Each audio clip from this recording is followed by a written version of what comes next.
முருகன் என்ற பெயரில் வந்த அழகே என்றும் புதியது. முருகன் என்ற பெயரில் வந்த அழகே என்றும் புதியது.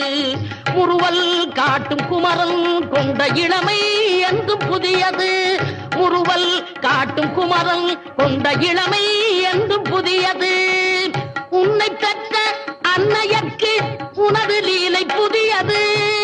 உன்னை பெற்ற அன்னையர்க்கு உனது லீலை புதியது. உனது தந்தை இறைவனுக்கும் வேலும் மயிலும். உனது தந்தை இறைவனுக்கும் வேலும் மயிலும் புதியது.